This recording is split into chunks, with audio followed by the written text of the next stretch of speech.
The Russian army daily used up to 60,000 shells of various calibers in Ukraine, said the Ukrainian defense minister Oleksiy Reznikov. Now this figure is half as much, from 25 to 30,000 shells per day. The Ukrainian army does not have such ammunition. At a meeting with the foreign ministers of the EU countries, Ukrainian Minister of Foreign Affairs Dmytro Kuleba called on the allies to increase the supply of shells to Kyiv. I brought up two crucial issues: long-range artillery ammunition and short-range opening of EU accession talks. We are making progress on both. Dmytro Kuleba, Minister of Foreign Affairs of Ukraine, on Twitter. 1 million shells will be delivered to Ukraine as part of an annual three-stage plan approved by the EU. Assistance from allies is needed as soon as possible, experts say.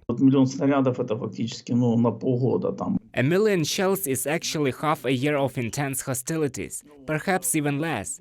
Initially, the question arose that these shells do not exist. Then we gradually found sources of income, and I think that right now this contract is already in the implementation stage. The arrival of shells, I think, will come from each country. After the visit of the President of Ukraine, Volodymyr Zelensky, to Europe, a number of countries announced new military assistance to Kyiv. Germany has allocated the largest since the beginning of a full-scale invasion of Russia in Ukraine, a package of assistance for 2.7 billion euros. France will equip several Ukrainian battalions with armored vehicles and light tanks, including the AMX-10RC. Now the supply of arms allows Ukraine not only to defend itself, but also to strike at enemy warehouses. The long-range Storm Shadow missiles supplied by the UK are already being used on the battlefield.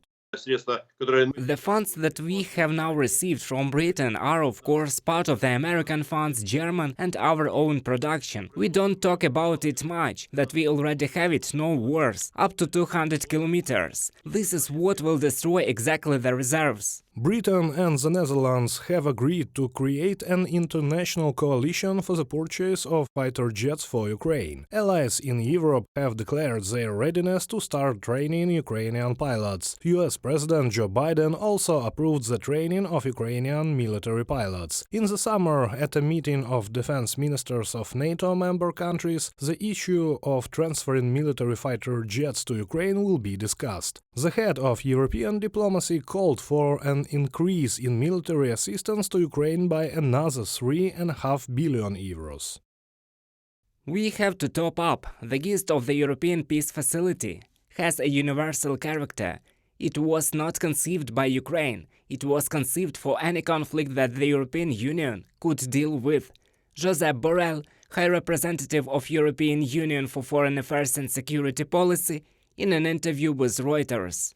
The unique combat experience of the Ukrainian army brings Ukraine closer to NATO military standards, the Secretary General of the alliance is sure. I also expect that we will agree a multi-year program for Ukraine, where we will work on how to help Ukraine to transition from Soviet-era standards, doctrines, equipment to NATO standard doctrines and equipment, and to become fully interoperable with NATO. And of course, to do that also helps them to move towards NATO membership.